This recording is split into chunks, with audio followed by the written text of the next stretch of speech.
સરખેજ સુકરી તળાવ પાસેથી દબાણો હટાવાયા એએમસીની કાર્યવાહી સામે સ્થાનિકોમાં વિરોધ પોલીસ બંદોબસ્ત વચ્ચે બુલડોઝરની કામગીરી અમદાવાદ મ્યુનિસિપલ કોર્પોરેશન દ્વારા સરખેજ વિસ્તારમાં આવેલા સુકરી તળાવ નવ પ્રાપ્ત માહિતી મુજબ સક્રી તળાવની જગ્યાએ સુકરી તળાવ અથવા બદર તળાવ સંબંધિત કાર્યવાહી વધુ સચોટ છે।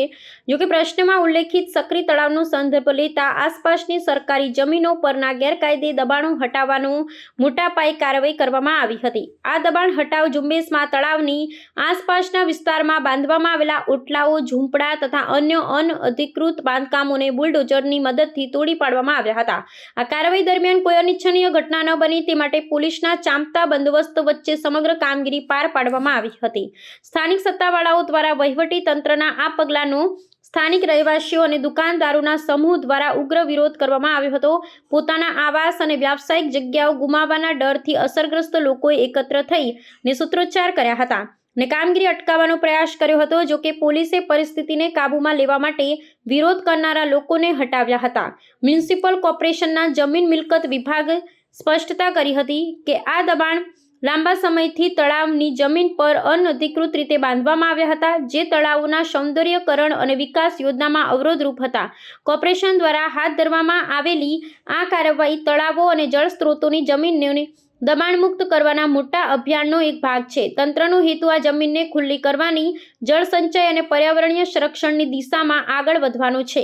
જો કે સ્થાનિક વિરોધને કારણે આ મુદ્દો હાલમાં ચર્ચાનું કેન્દ્ર બન્યું છે।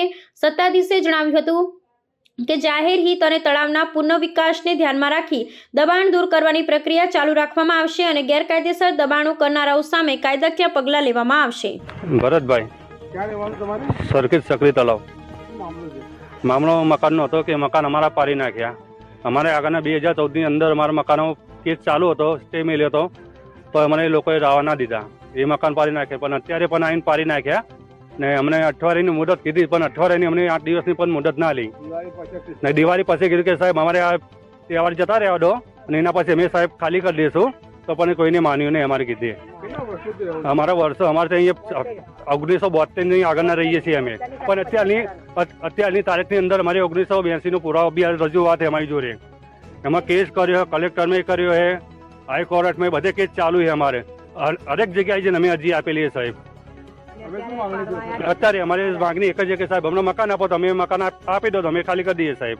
કેટલા મકાન તોડ્યા અને કેટલા મંદિર તોડ્યા? મંદિર અત્યારે અમારે અહીંયા જેટલા હતા એટલે મંદિર ચાર મંદિર તૂટી ગયા, પછી અહીંયા 22 જેવા મકાન હતા, 22 મકાનો તોડી નાખ્યા। હવે તમે લોકો ક્યાં જશો?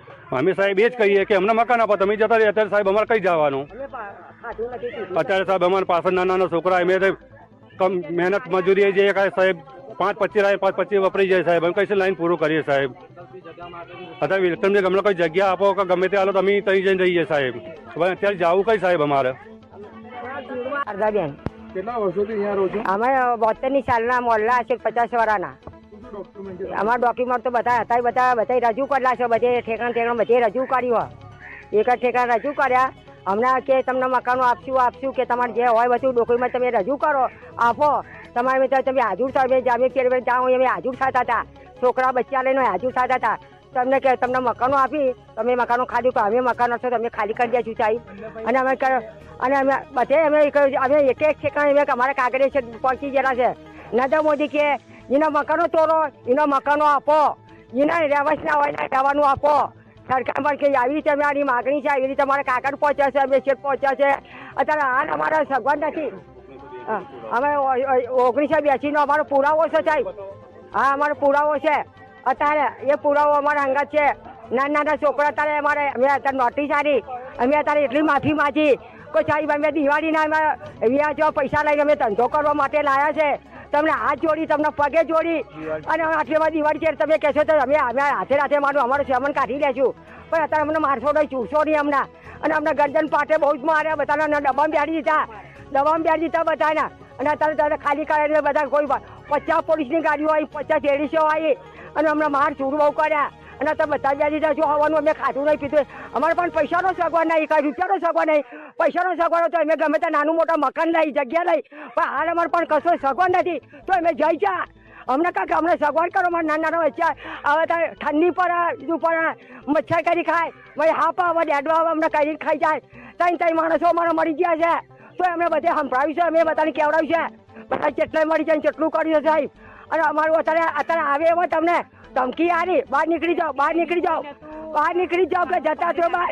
અને અમને બધાને પકડી અમને ડબ્બામાં બેડી દીધા.